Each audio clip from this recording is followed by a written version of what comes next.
el tema de hoy, pues, tiene que ver con nuestros hijos o con los hijos y forma parte de lo que hemos venido o de lo que empezamos en la serie de cómo pastorear el corazón de tu hijo. Y pues hoy nos corresponde el capítulo 2. Les quiero recordar que en el grupo de WhatsApp de la iglesia, en los archivos del grupo, usted puede encontrar el PDF del libro completo y puede encontrar la guía de estudio. Yo les voy a dar hoy la guía de estudio del capítulo 2, pero sí sería chévere que pudiéramos ir pues leyendo el libro, sería interesante. Está ahí en los archivos del grupo de WhatsApp. Sé que deben ser muchos archivos, pero ahí está en un PDF que dice cómo pastorear el corazón de tu hijo. Entonces, no sé si yo soy un poco malo con eso del tema del WhatsApp. No sé si hay alguna forma de colocarlo. ¿Ah? Se puede, no sé. Si se fija, ¿qué pasa con eso? O sea, bueno, pudiera ser, quizás pudiera ser. Eso supongo que lo hace que el administrador o cualquier persona puede hacerlo. El administrador lo hace, ¿no? Bueno, ya seguramente el hermano. Muy bien, entonces. Sí, claro, por eso. A mí me costó encontrarlo entre todos los archivos que hay ahí en el grupo. Bien, el capítulo 2 dice el desarrollo de tu hijo, las influencias que moldean. Hermanos, saben que hay dos, o sea, el carácter de nuestros hijos se desarrollan básicamente de dos formas, y es a través de las experiencias que se viven y a través de cómo se responde a esas experiencias que se viven. Entonces, de esa manera se va desarrollando el carácter de una persona. Así se desarrollaron, así se fue desarrollando nuestro carácter y así se desarrolla el carácter de nuestros hijos. Ahora, es necesario y es importante que ellos tengan influencias que modelen para poder enfrentar o para que puedan tener respuestas correctas ante esas circunstancias que ellos van a vivir. Porque puede ser que las circunstancias que vivan sean circunstancias buenas, adecuadas, ¿verdad? Porque seguramente crecieron en un ambiente. ¿Cómo pastorear el corazón de tu hijo? Pues es posible que ellos que crezcan en un ambiente adecuado, ¿verdad? Chévere. Pero incluso en esos tipos de ambientes hay que influenciarlos para que puedan tener una respuesta adecuada a esas experiencias que ellos viven. Y si por el contrario se desarrollan en ambientes hostiles, de maltrato o con un sistema familiar muy irregular, pues su carácter se va a ir desarrollando en base a eso también, y necesitamos poder tener también la capacidad de ayudarlos, a influenciarlos para que sepan responder ante esas circunstancias, porque definitivamente van a moldear el corazón, la vida de cada uno de ellos. Entonces, de eso se trata este capítulo, y los detalles, por supuesto, yo voy a ir un poco más rapidito. El capítulo es extenso, pero si usted puede leer el libro, pues ahí va a conseguir todos los detalles y con ejemplos significativos acerca del tema del libro. Entonces, sin duda hay influencias que moldean a nuestros hijos. Y creo que nosotros como padres somos responsables de que esas influencias estén orientadas hacia Dios. Y no solamente orientadas en lo que nosotros creemos que está bien, en lo que creemos que es correcto, en lo que nosotros aprendimos de alguna manera, en nuestra propia experiencia de niñez. ¿Por qué? Pues puede que no esté mal, pero sin duda alguna es necesario que definitivamente estén orientadas hacia Dios. Entonces, creo que eso es una de las cosas más importantes, y podemos ver eso en en textos bíblicos bastante conocidos como los que están en Deuteronomio 6, ¿verdad? Deuteronomio 6:6. ¿Recuerdan lo que dice? ¿Se lo saben de memoria? Deuteronomio 6:6. Eso lo leemos a cada rato. Dice, y estas palabras que yo te mando hoy estarán sobre tu corazón. Y las repetirás a tus hijos y hablarás de ellas estando en tu casa y andando por el camino y al acostarte y cuando te levantes. Y las atarás como una señal en tu mano y estarán como frontales en tus ojos, entre tus ojos, y las escribirás en los postes de tu casa y en tus puertas. Bueno, ese texto bíblico es por excelencia el texto bíblico que nos invita a hacer influencias que orienten el corazón de nuestros hijos hacia Dios. El texto bíblico no habla solamente de una manera de cómo debemos enseñarle a nuestros hijos la palabra de Dios, que ahí dice cómo se hace, ¿no? Repetirla estando en la casa, en todos lados, ¿verdad? Átalas como una señal en tu mano, como frontales entre tus ojos. Eso es más que un método, es más que una forma. Eso está indicando la intención de influenciar a nuestros hijos a través de guiar su corazón hacia Dios. Es una responsabilidad de poder guiar su corazón hacia Dios. ¿Saben por qué, hermanos? Porque inevitablemente ellos van a tener sus propias experiencias de vida. Por más que usted cuide mucho a su hijo, que usted casi que tiene el control de todo lo que hace, de todo lo que ve, de todo lo que escucha, de cuáles son sus amistades, por más de que usted tenga todo eso, siempre ellos van a tener experiencias particulares que van a ayudar a influenciar su vida. Y nosotros tenemos que estar preparados para que podamos guiar esa influencia, orientar su corazón hacia Dios. Eso es muy, muy importante. Y quizás, pues, algunos de nosotros lo hemos hecho, quizás desconociendo que lo que estamos haciendo es influenciar su corazón hacia Dios. Y quizás, pues, como a veces lo ignoramos, pues no tenemos ni idea de lo que estamos haciendo, pero precisamente de eso se trata, que nosotros podamos estar conscientes de eso. Entonces, ese texto de Deuteronomio 6 es por excelencia un texto que nos invita a hacer influencias que orienten el corazón de nuestros hijos hacia Dios. Y fíjense que el texto bíblico se fundamenta exclusivamente en lo importante que es la palabra de Dios para ejercer esa influencia. Podemos tener orientaciones psicológicas que nos ayuden con ciertas técnicas o ciertas cosas de manera positiva, pero siempre va a ser por excelencia la palabra de Dios la que va a dejar resultados reales, contundentes en el corazón de nuestros hijos. Entonces, ahí vamos a ver algunas influencias, mire, algunas cosas que nos pueden ayudar o que son determinantes y nos van a llevar a ejercer esa influencia orientada hacia Dios en la vida de nuestros hijos. Por ejemplo, la estructura de la vida familiar. ¿Cómo se estructura la vida familiar o cómo se estructura nuestra vida familiar? Eso quizás no lo tienen ahí de manera precisa en el material.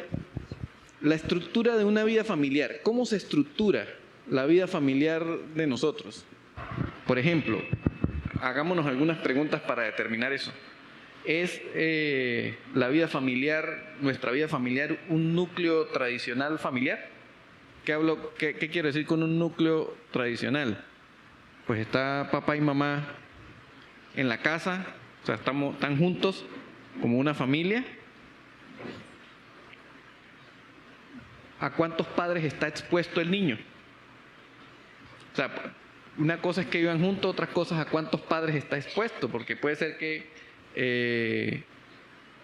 el muchacho, que la pareja viva junta, pero la única influencia que ve siempre es la mamá, porque el papá siempre está trabajando, ¿no? Eso suele suceder. Sí, por supuesto. Pero la otra pregunta es, ¿A cuántos padres está expuesto? ¿Sí? ¿A cuántos padres está expuesto? Aunque viven juntos, a veces el muchacho no tiene ningún tipo de influencia de su papá, porque cuando se va en la mañana está durmiendo y cuando llega en la noche pues ya está durmiendo también. Cuando se considera independientemente a otra persona como influencia directa, como autoridad sobre el hijo. ¿O está hablando de cuando una mamá, aparte del papá real, tiene otra pareja? No. Está hablando de que, en este caso está hablando de que es posible que los dos padres estén en la casa, pero el niño o el hijo está expuesto, puede estar expuesto más tiempo a uno de los dos o está expuesto a los dos. O sea, hay comunicación constante entre uno y entre el otro. Ahí puede ser que sea un padre ausente. Aunque viva con ellos. Aunque, o sea, está presente, pero está ausente. Exacto. ¿Algo así es lo que quiere decir? Sí. Okay. Puede ser.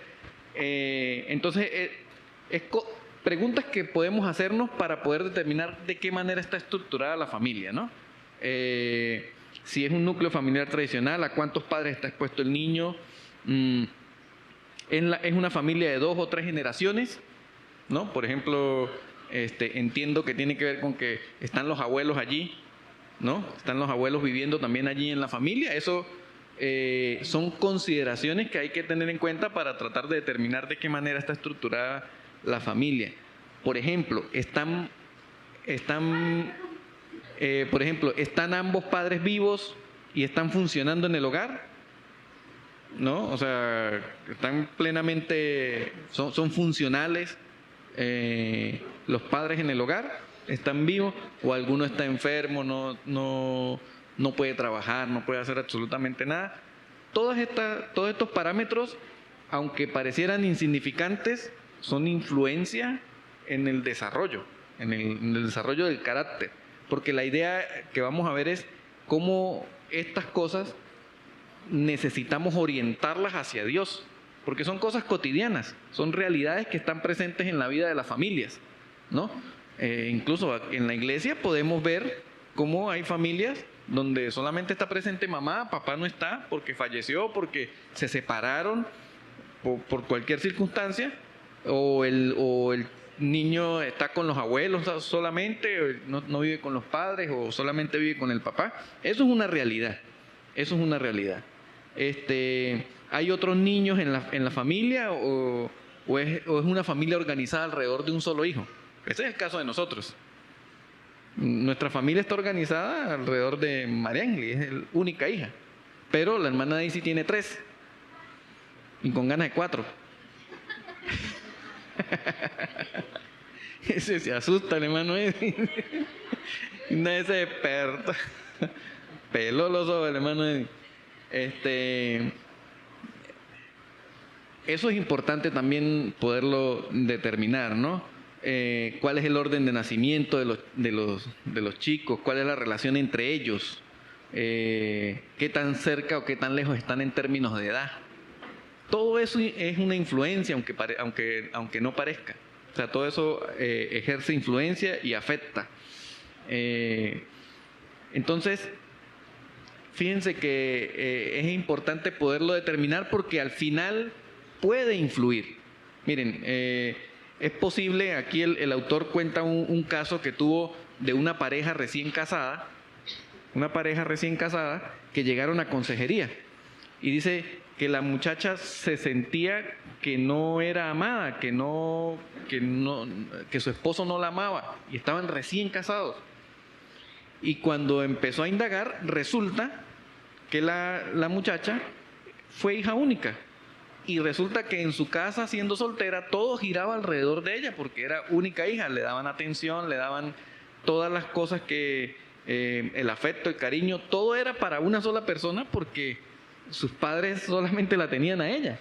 Y resulta que cuando se casó, el muchacho pues no estaba acostumbrado a rendir tanta atención para una sola persona. Seguro su círculo familiar estaba estructurado de otra manera y además que tenía responsabilidades de trabajar y hacer otras cosas, y la muchacha pensaba que él no la amaba porque no le brindaba atención, y eso era inconsciente, o sea, no era algo que estaba premeditado, pero de esa manera fue influenciada. Entonces, fíjense cómo algo que pareciera tan básico afecta incluso pues en el futuro al matrimonio. Entonces, esos casos pueden suceder.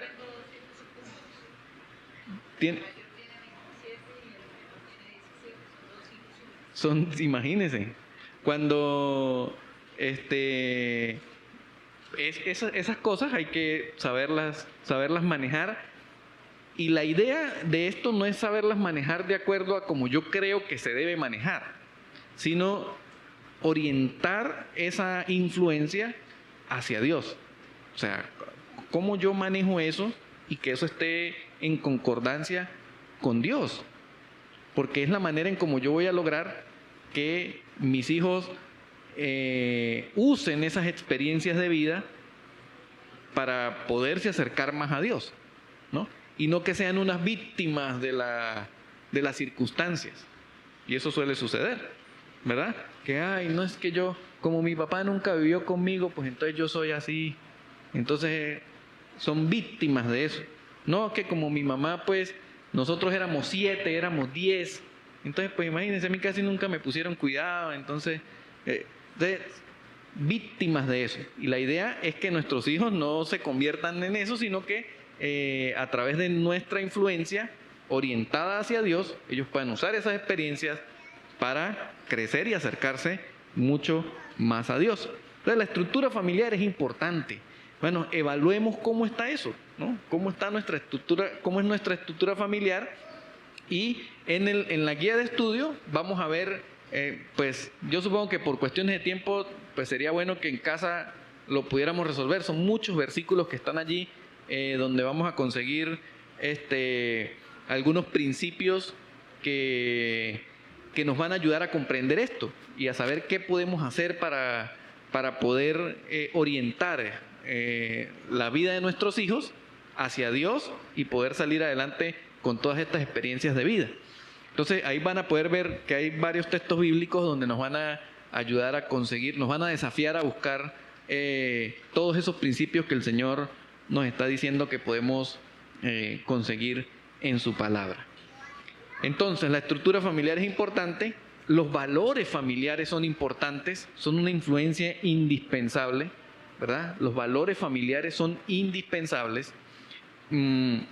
Por ejemplo, ¿qué es importante para los padres? ¿Qué es importante para usted de la vida, de valores? ¿Qué es importante? ¿Qué cosas son importantes? ¿Qué es lo que vale la pena por luchar? ¿Qué es lo que vale la pena por luchar? Por ejemplo, hay padres que luchan por obtener y obtener y obtener cosas materiales. Eso es un valor. O sea, ese es parte de su valor familiar, lo que es importante para él, para sus padres. Y eso va a ejercer influencia sobre su hijo. Todo aquello que él vea que es importante para sus padres, que es un valor para sus padres, sin duda se va a traspasar a su hijo y lo va a afectar, lo va a influenciar, ¿no?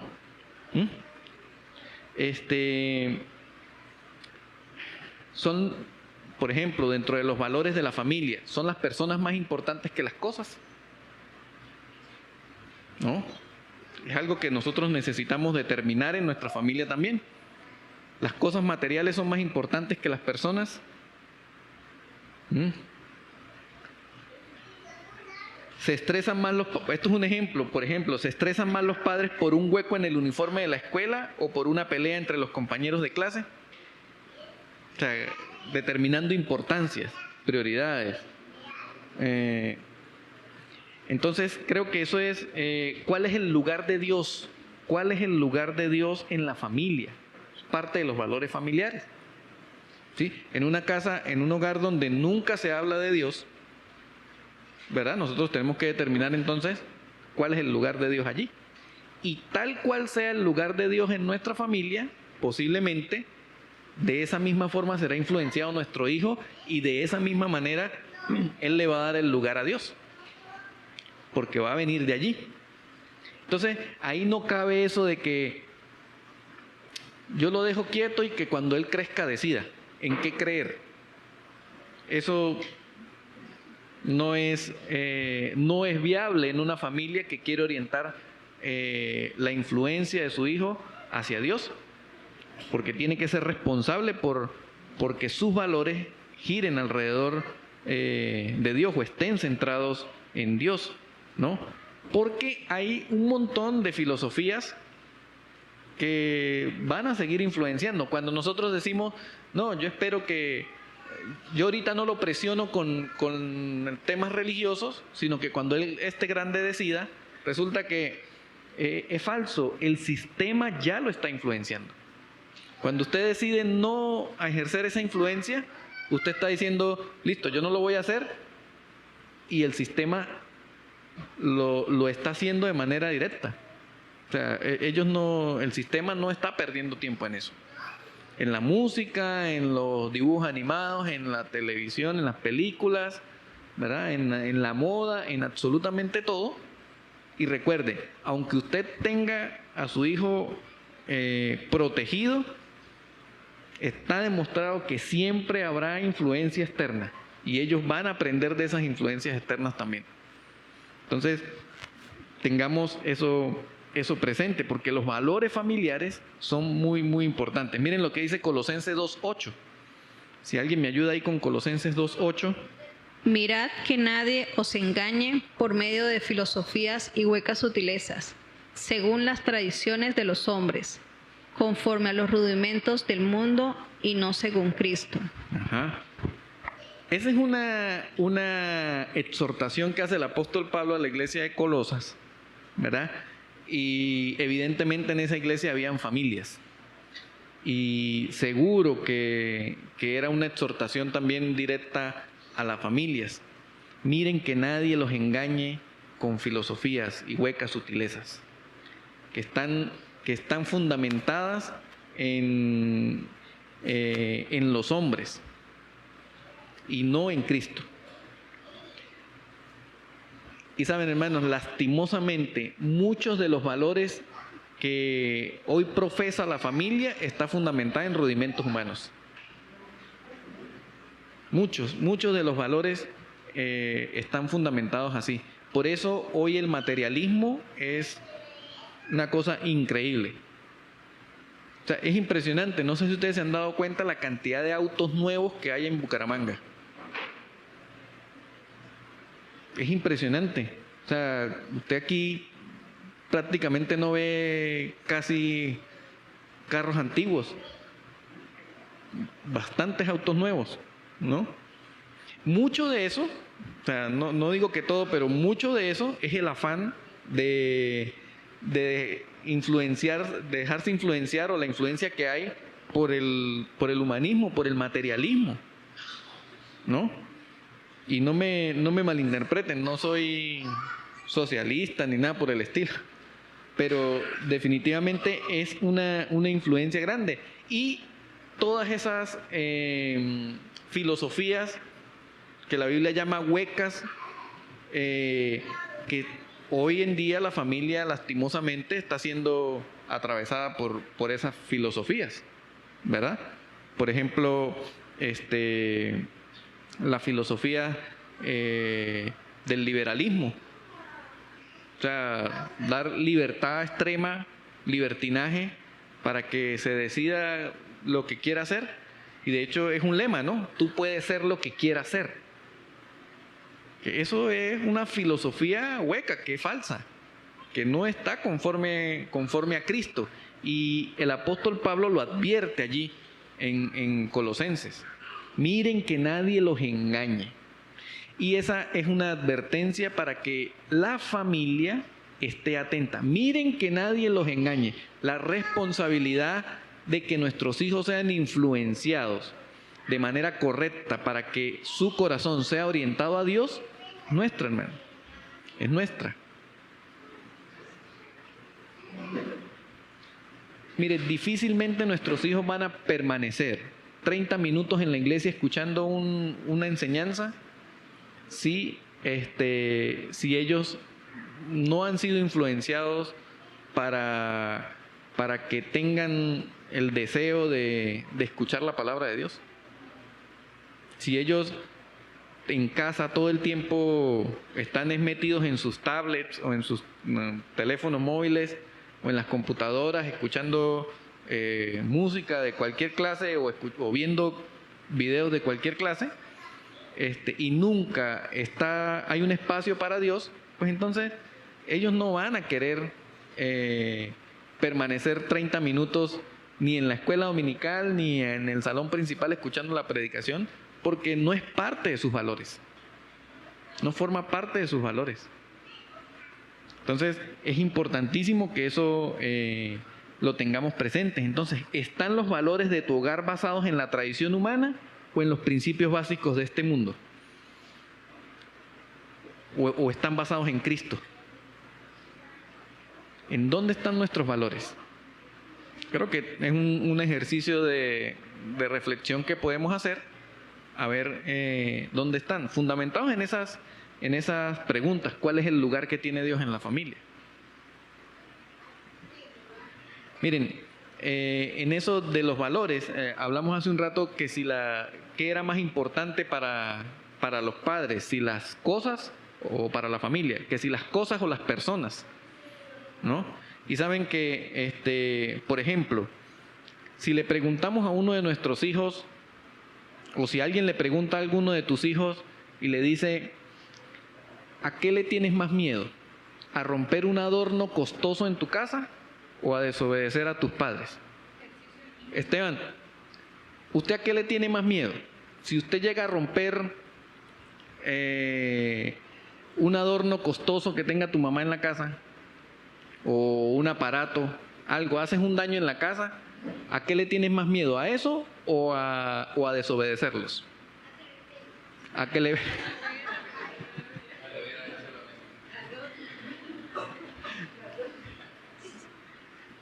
Fíjense eso, la mayoría de nosotros, la mayoría de nuestros hogares fueron formados de esa forma, ¿no?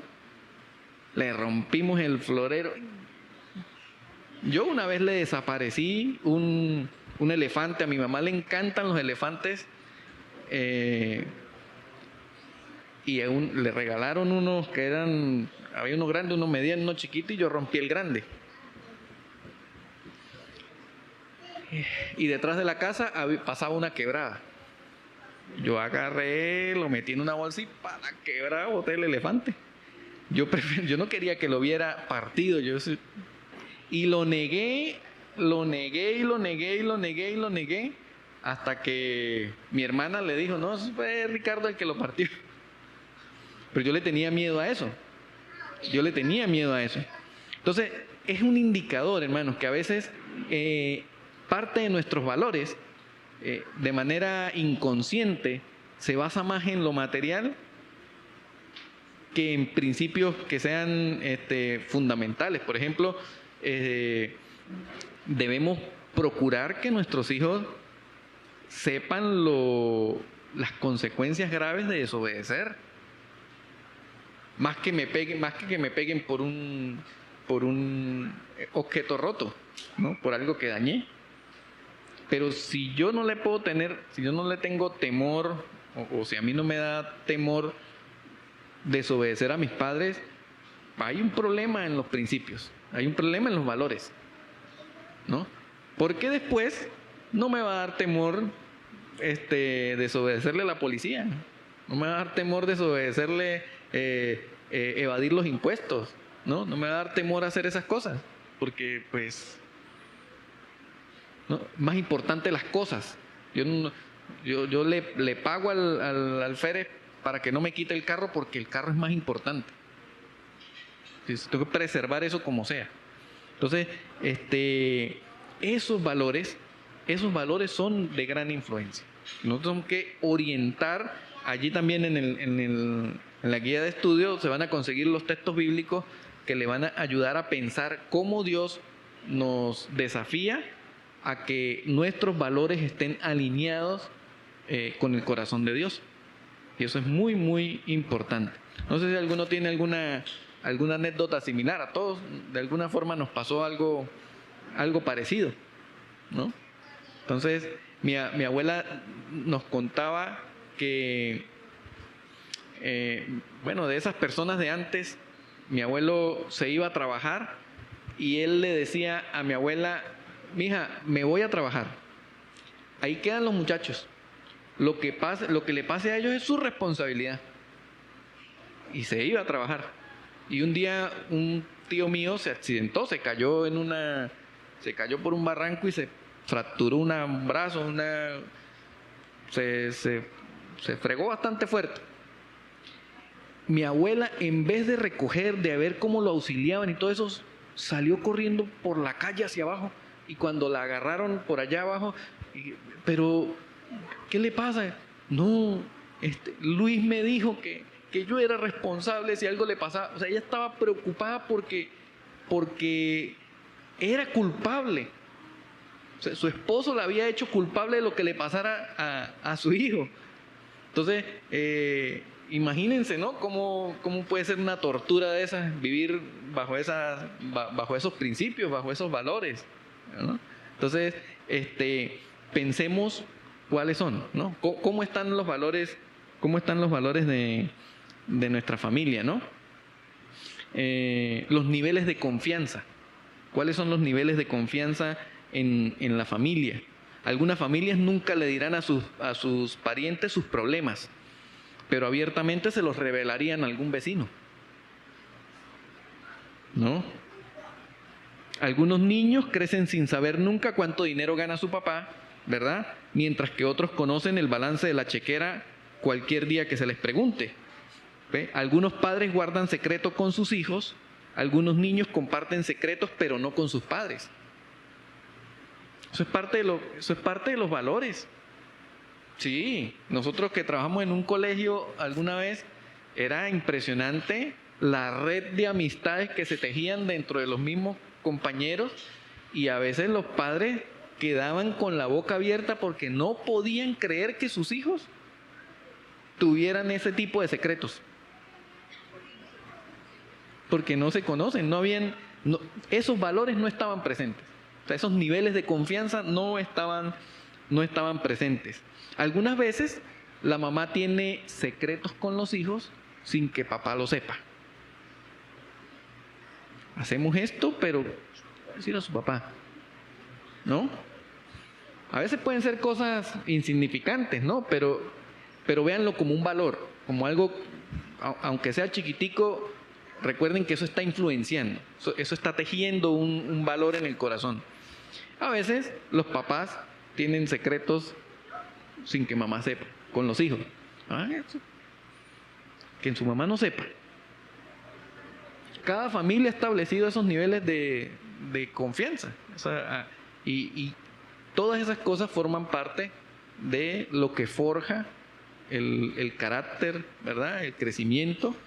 Pero necesitamos que todos estos valores vayan orientados hacia Dios. ¿Cómo los podemos orientar hacia Dios? Bueno, y es parte de lo que en la guía de estudio van a conseguir acerca de eso. Los roles familiares también son parte de la influencia de una familia y de lo que forja el carácter de nuestros hijos, ¿verdad? En esa estructura familiar, cada uno de los integrantes de la familia juega un papel, ¿verdad? Algunos padres están involucrados en cada aspecto de la familia y otros están ocupados y distanciados de las actividades familiares. Por ejemplo, cosas sutiles como quién paga las cuentas o quién hace las citas de la familia, es parte de esos roles familiares, ¿no? O sea, a veces ya la familia está estructurada, bueno, mamá es la que va al supermercado, ya eso está establecido. Papá es el único que trabaja o papá es el que paga las cuentas, ¿no? Y o sea, no quiero decir que eso está bien o está mal, no tiene nada que ver con eso, sino que el establecimiento de esos roles también ejercen una influencia. Y los hijos tienen que tener roles dentro de la familia. Si no tienen roles dentro de la familia, difícilmente ellos podrán ejercer roles en una futura familia. O sea, les va a costar, ejercer roles dentro de una futura familia. ¿No? Hay familias donde los niños, los chicos, tienen asignado a lavar la loza, lavar los platos, ¿no? O lavar el baño, o sacar la basura, o no, o hacer, o se casan y siguen haciendo lo mismo, ¿no? ¿Ah? O no hacen nada. Sencillamente el muchacho todo el día tirado en la cama ya viendo televisión o el celular y no toma una escoba, no lava un plato, no lo recoge de la mesa. No, todos esos valores son una influencia. Son una influencia.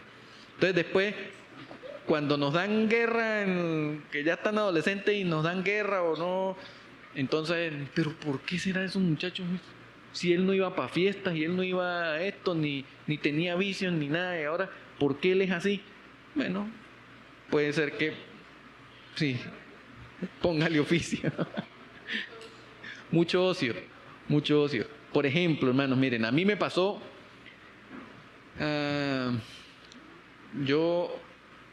Amalia me enseñó a cocinar cuando nos casamos. Yo tenía 23 años, yo no sabía hacer nada. Nada, y me da pena, pero era la verdad, yo no sabía hacer nada. Lo único que yo lavaba era la ropa, pero, o sea, no era lavar la ropa, porque en mi casa había lavadora y yo agarraba la ropa y para la lavadora jabón y después la tendía. Eso no era lavar ropa, ¿no? Era de lo único que yo me encargaba, ¿sí? Mi papá nunca me enseñó, o sea, él no se preocupó por decirme, venga acá, que voy a enseñarle. Mi papá trabajaba ornamentación, él era soldador. Él a mí nunca me venga y yo le enseño a soldar, para que sepa soldar. No, cuidado se corta, cuidado se quema, cuidado se tal, ¿no? Estudie, cuidado. A mi hermano mayor sí. Por eso la estructura familiar de cuántos hijos son, quién es el mayor, cuánta distancia. Mi hermano es 6 años mayor que yo. Entonces, a él sí le enseñó de todo. Mi hermano fue instruido por mi papá en todos los sentidos para trabajar. A mí no, yo era el de la mitad, que no se corte, no se caiga, cuidado se pega, cuidado esto, ¿no? Algunos dicen que los papás consienten es al más tonto.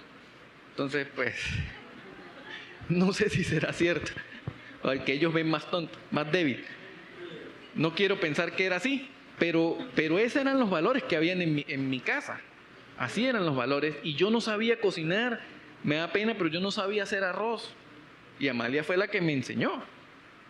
Entonces, yo tenía que ejercer roles, tenía que aprender. Hasta que me casé, fue que pude ejercer algunos roles en mi casa.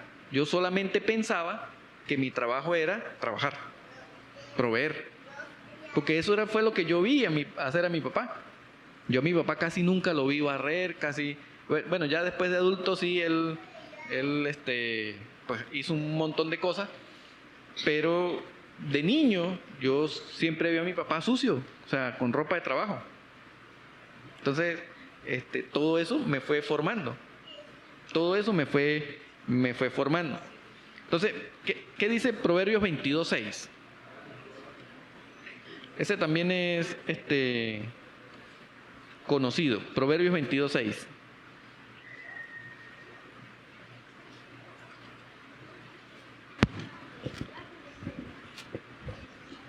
Instruye al niño en el camino correcto y aún en su vejez no lo abandonará. Ok.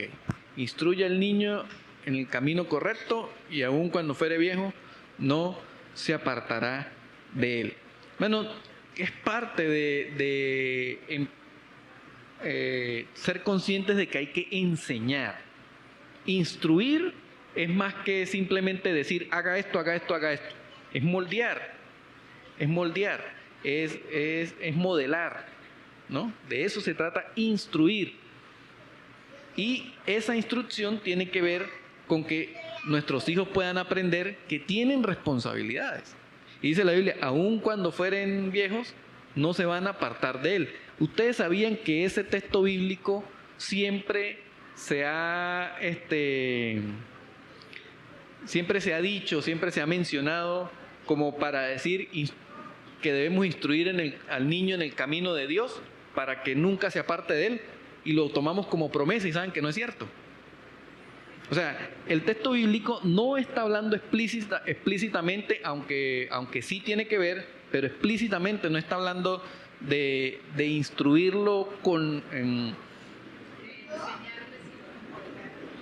modelarle, pero no está hablando de manera explícita acerca del camino de Dios.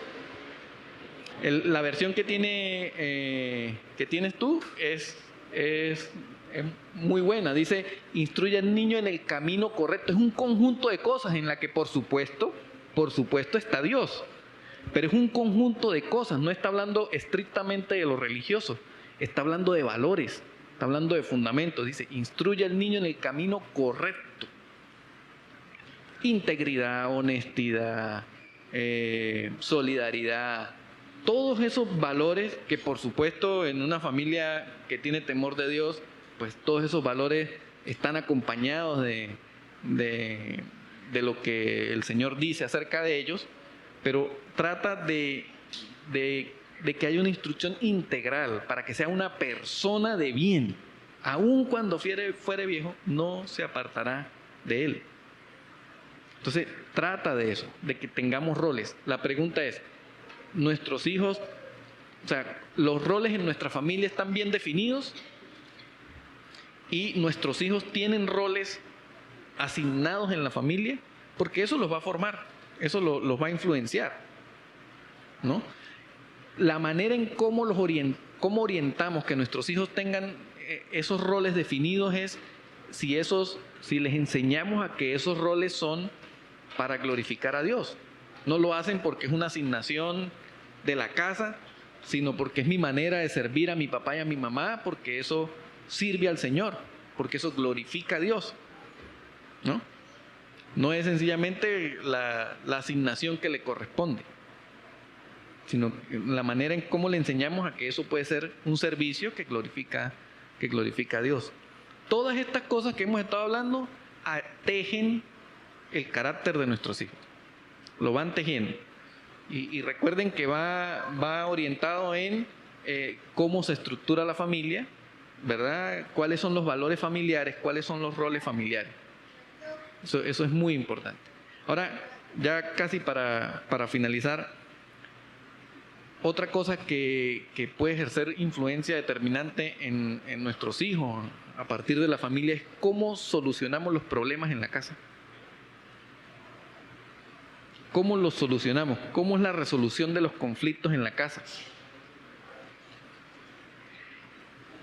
¿Sabe la familia cómo hablar acerca de los problemas? ¿O sencillamente hay un problema y todos callamos y dejamos que las cosas pasen y que se quede así? A veces es la manera en cómo solucionamos, ¿no? Nos apartamos, damos la espalda y como que no pasó nada.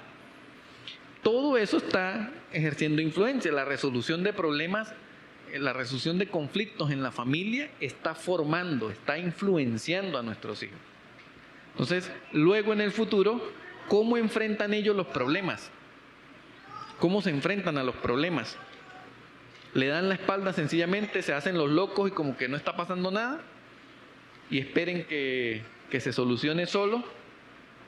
¿Verdad? ¿O sí hay sí se enfrenta el problema, sí se busca la manera de cómo confrontarlo y resolverlo? ¿Cómo se maneja la frustración y el fracaso en la familia? ¿Saben? Hay familias donde los papás no dejan ver su fracaso a sus hijos. Le fue mal en el trabajo y a pesar de que está extremadamente frustrado, pues sus hijos nunca se enteran de que tuvo un día malo o de que le fue mal. Entonces, él, ¿cómo le fue? Bien.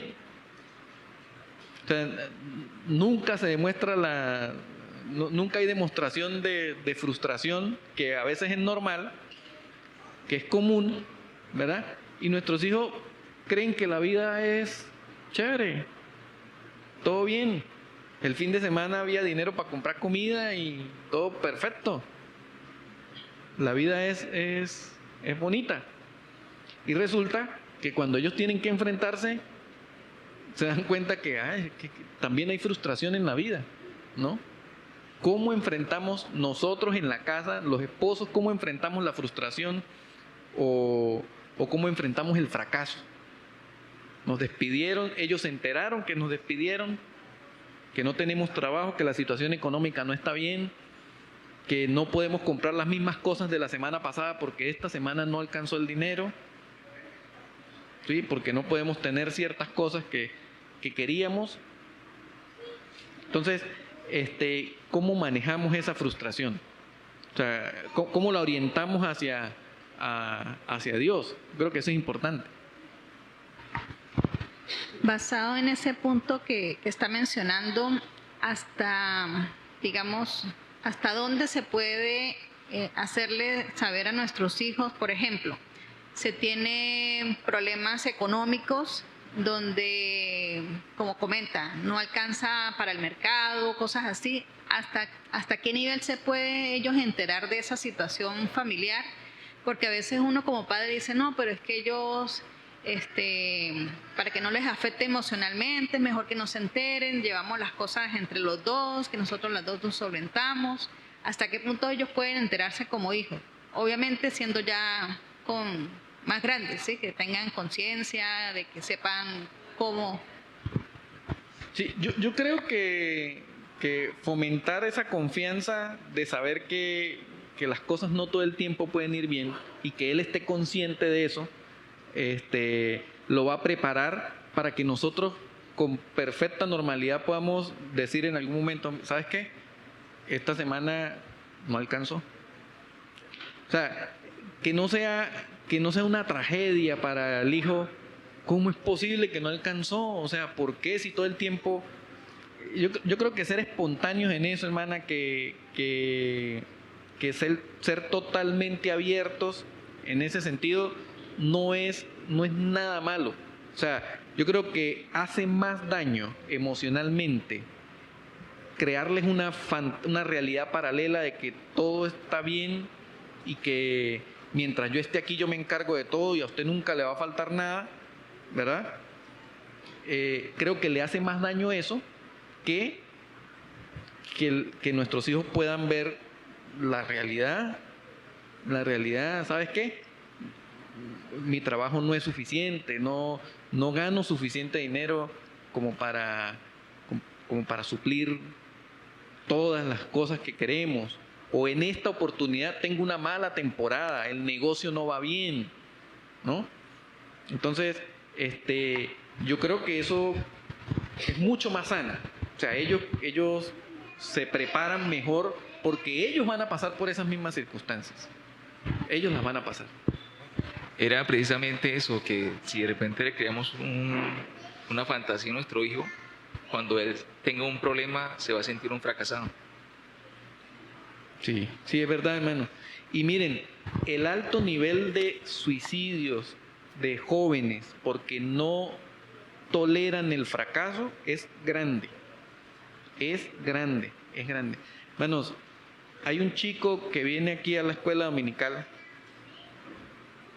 que me contó la semana pasada que tiene una compañera de clase, una niña, tendrá, no sé, 11 años, no sé, que le escribió un mensaje diciéndole que no quería vivir más. Una niña de 11 años. Y yo le pregunto, ¿y tú qué le dijiste? Yo, no, pues yo le estaba diciendo que no hiciera eso, que... Fíjense lo importante que nuestros hijos estén preparados para el fracaso, para ellos y para que ayuden a otros. Entonces, ¿qué pasa cuando nuestros hijos fracasan? ¿Qué pasa cuando les va mal? En el colegio, en la universidad. ¿Qué pasa? O sea, ¿cuál es nuestra reacción? ¿Nos burlamos? ¿Somos extremadamente duros? ¿O no nos importa? Mira a ver usted qué hace. O sea, ¿cómo reaccionamos? ¿Cómo formamos el corazón de ellos en ese sentido? Para que toleren el fracaso. Bueno, ¿y cómo se maneja, por ejemplo, una situación de pareja que se está viviendo y los hijos no se dan por enterados? Porque eso suele pasar.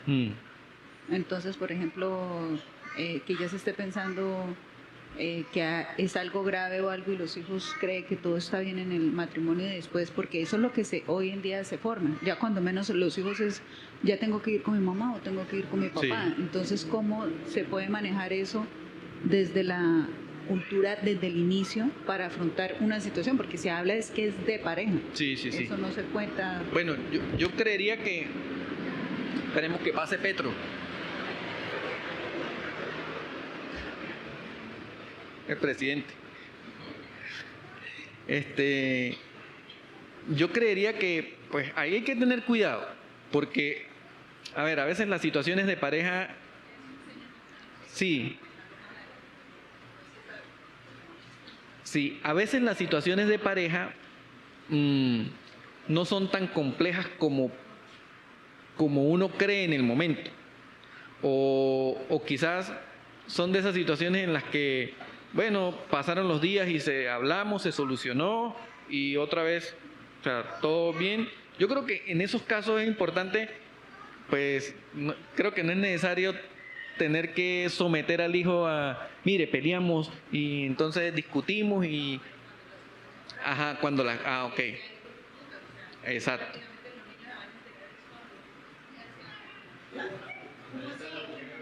Sí, yo creo que hay que intentar ser lo más honestos posible con los hijos y sentarlos, y si es posible los dos, sentarlos y decirles, miren, está pasando esto, es doloroso, es difícil, pero estamos buscando la manera de solucionarlo, de enfrentarlo. Es posible que tengamos que hacer esto, es posible que tengas que decidir con quién te vas a ir, ¿no? Por supuesto, eso.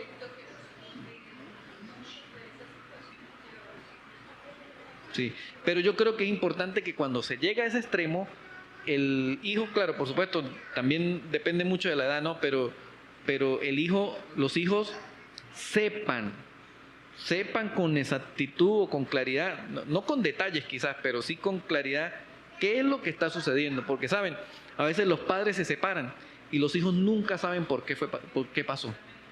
Saben que hubo problemas, pero nunca saben por qué, y entonces crean inestabilidad, desconfianza hacia el padre o hacia la madre, o culpan a uno o culpan al otro, ¿verdad? Porque nunca estuvo claro qué fue lo que pasó.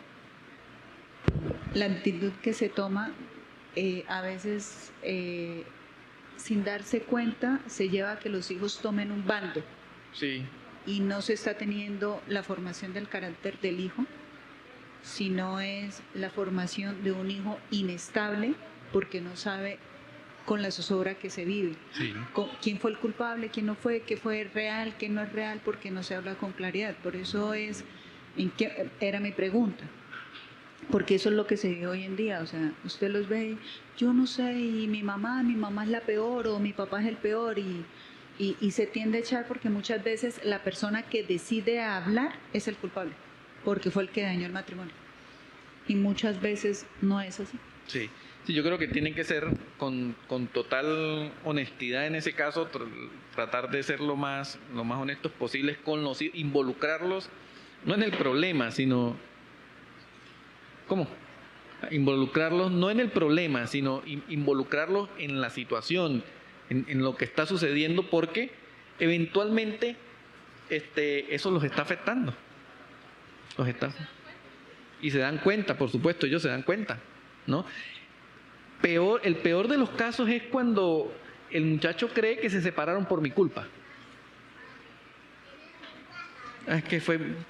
y nadie le aclaró, nadie habló, y el muchacho, a veces sin razón, pero es que los adolescentes, especialmente ellos o los niños, es un mundo increíble, y ellos pueden estar diciendo, ¿quién sabe qué hice yo? ¿Por qué? ¿No? ¿Por qué fue lo que hice? Y por eso se separaron, hermano. Yo soy hijo de padres separados, pero lo más curioso es que mi papá siempre llegaba al mediodía, a veces llegaba a almorzar o a veces llegaba en la noche, y siempre visitaba a mi mamá, ¿sí? Siempre ellos vivieron algo muy... Aunque ellos vivían en unión libre, ¿sí? ellos vivían algo muy curioso, y es que mi papá sigue siendo mi papá, mi mamá sigue siendo mi mamá, y mi mamá nunca pasó por encima de la autoridad de mi papá, nunca. Y un dato curioso fue que una vez yo le pregunté, mamá, mi papá, ¿por qué nunca me compró? A mis hermanos todos le compraron moto y tuvieron dos en un carro, y por qué ya después de que mi mamá murió, yo fui el único que compré carro, pero más adelante por mi propia decisión, y no me dieron un vehículo a mí. Dijo, porque su papá y yo decidimos que usted no tuviera carro. Su papá vino acá y le preguntó, me dijo, Graciela, Julio quiere una moto, ¿se la compramos? Yo le dije, no. Pero mamá, usted no ni siquiera me pidió permiso a mí. Dijo, no, fue una decisión de los dos. Dijo, usted es la culpable. Y nosotros dos tomamos la decisión. Y ya estando, yo tenía mi propio empleo, ¿sí? Entonces, no sé si suena feo decirlo, de pronto no, como cristiano no debería salir esto de mi boca, pero no sé si esta filosofía funciona o no. Se puede acabar el noviazgo, pero papá y mamá siguen siendo papá y mamá. No, claro, por supuesto. Yo creo que eso es importante. O sea, por supuesto, esto funciona en padres llenos del Señor, ¿no? O sea, si no hay temor de Dios y usted agarra al muchacho y le dice, miren, yo me voy de la casa porque es que su mamá es una loca, porque su mamá no sé qué, porque el otro no sé qué tal, porque me montó cacho, porque usted está terminando de dañar a su hijo, ¿no? Lo está terminando de dañar. Eso funciona en personas que están llenas del Señor y tienen la capacidad de saber que lo que están haciendo es la resolución de conflictos, sin duda alguna va a ejercer una influencia que va a afectar el desarrollo del hijo y que lo va a influenciar. ¿Cómo hago yo para solucionar los problemas en la casa y que ese problema eventualmente o la resolución de ese conflicto lo oriente hacia el Señor? O sea, lo influencie para bien y que su corazón sea orientado hacia el Señor, que debería ser el pensamiento y el fin de eso, porque los problemas van a existir, el fracaso va a existir, la frustración va a existir, los conflictos matrimoniales van a existir, aunque sean muy creyentes y muy cristianos, eso va a existir. El tema es cómo soluciono yo esos problemas y esa resolución de problemas, cómo van a afectar a mis hijos, que lo orienten hacia el Señor y no que lo alejen del Señor. Es importante, hermano. Personalmente, desde niña me pasó algo muy particular. Cuando yo tenía 3 años, mi papá le fue infiel a mi mamá. Y cuando yo me enteré, mi mamá estaba embarazada de mi segundo hermano, ¿no? Y ella me decía llorando, es que su papá tiene otra mujer y la dejó embarazada. Y ya siendo pues adulta, pues desde joven siempre yo sentía que mi papá no me quería, que no me quería. Ya me casé, ya siendo esposa entendía, yo decía, no, si mi papá trabajaba, nos llevaba el alimento a la casa, sustenta, pero seguía como esa idea siempre maquinando en la mente. Y el Señor me permitía como recordar como esa escena donde mi mamá me contaba. Y hace como unos 4 o 5 años, yo creo, el Señor me llevaba a entender que el hecho que mi mamá me hubiera dicho de esa manera, me hubiera comunicado de esa manera, automáticamente yo creí, mi papá no quería a mi mamá, no me quería a mí. Esa fue como, y el Señor me ayudó pues a entender eso, me ayudó a que yo nunca se habló de ese tema, porque la niña nunca fue reconocida si era hija o no era hija. Y en algún momento, en el 2019, el Señor permitió que tuviéramos cercanía con esa muchacha, con mis hermanos, organizamos para poder hablar con ella, y después hablamos con mi papá. Tuve la oportunidad de decirle, bueno, papá, yo siempre he escuchado de parte de familiares, de vecinos, como que su papá no fue capaz de reconocer a la otra muchacha, pero yo quiero que usted me diga qué fue lo que pasó. O sea, siempre he escuchado a todo el mundo rumorar y siempre, pues yo crecí en ese ambiente, pero qué fue lo que pasó. Entonces, bueno, mi papá me decía, esa niña no es mía. Y de hecho me autorizaba para hacerme una prueba de ADN para poder certificar si eso era cierto o no era cierto. Y en medio de eso el Señor me permitió decirle, bueno, papá, a través de todo ese proceso que pues su decisión llevó a que causara tanto sufrimiento, yo sufrí el Señor me ayudó a perdonarlo y le extiendo ese perdón a usted. Y el Señor en medio de su misericordia pues permitió que pues ese ciclo terminara y entendiera de cómo fácilmente a través del pecado Satanás mete mentiras en nuestra mente, en los niños, para poder obviamente derribar pues al niño, ¿no? Pero pues vemos la soberanía del Señor y cómo el Señor levanta y pone todo a la luz de la verdad. Y si nosotros como padres intervenimos con la ayuda del Señor de manera bíblica en esos conflictos que se van a presentar inevitablemente, vamos a disminuir los daños colaterales que eso pueda causar más adelante, ¿no? Y cómo podemos enfrentar eso, o sea, cuál es la manera correcta en la que nosotros podemos enfrentar esa respuesta que tenemos que tener a los fracasos, a los conflictos. Bueno, Romanos 8:28. Ustedes también seguramente lo han escuchado muchas veces. Permítame, yo se los leo. Romanos 8:28. Dicen, y sabemos que a los que aman a Dios, todas las cosas les ayudan a bien. Esto es, a los que conforme a su propósito son llamados. El versículo se ha malinterpretado muchas veces, ¿verdad? Creyendo que todas las desgracias que me pasan, entonces yo digo, no, pero es que la Biblia dice que a los que aman a Dios todas las cosas le ayudan a bien. Entonces acepto todas las desgracias como algo que me las mandó Dios. Y no es así, no es así. La Biblia dice, y sabemos que a los que aman a Dios todas las cosas les ayudan a bien. Quiere decir que a pesar de, en medio de las circunstancias difíciles, en medio de los conflictos, en medio de las cosas, si nosotros tenemos temor del Señor, el Señor puede usar lo malo que está sucediendo para en el momento o en el futuro hacer algo de bendición para nosotros.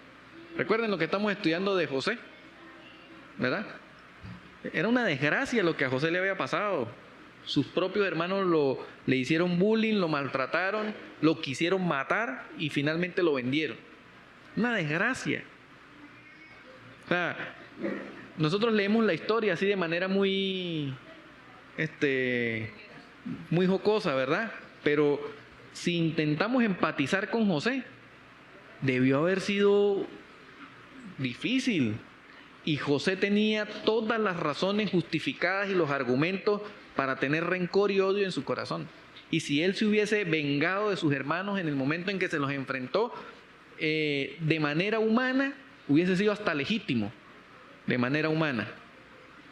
Sin embargo, la gracia del Señor, dice la Biblia que él era un hombre lleno del Señor, la gracia del Señor estuvo con él y pudo salir adelante, ¿no? La resolución de conflicto. Entonces, hermanos, de eso se trata este capítulo en términos generales. Yo los quiero invitar a que si consiguieron el archivo en el grupo puedan, ¿no lo consiguió? Lo vamos a buscar y lo vamos a volver ya lo compartieron. Entonces, los invito a que lo lean porque pues hay más detalles, ¿verdad? Hay más detalles con respecto al capítulo que seguro nos van a ayudar a entender un poco más, solo que por el tiempo ya van a ser casi 9:30, entonces no nos alcanza para poder compartir todo. Y sí los quiero invitar a que en casa puedan buscar los textos bíblicos que están allí y seguir las instrucciones de la guía de estudio. Y si desean que conversemos luego en algún momento acerca de las conclusiones a las que pudimos llegar llenando el material, sería súper bien que pudiéramos hacerlo, lo discutimos y lo conversamos. En algún momento nos ponemos de acuerdo para eso. Sería importante. ¿Les parece si oramos? ¿Le damos gracias a Dios? Muy bien. Señor, queremos darte gracias por este tiempo. Padre, sin duda alguna, tú creaste a los seres humanos de una forma especial, pero a la vez compleja. Hay un montón de cosas que nos afectan, hay un montón de cosas que ejercen influencia sobre nosotros. Y precisamente creemos que el Evangelio, tu Evangelio, no tenía solamente el propósito de salvarnos, sino además el propósito de que, como dice tu palabra, para que podamos tener vida y vida en abundancia. De manera que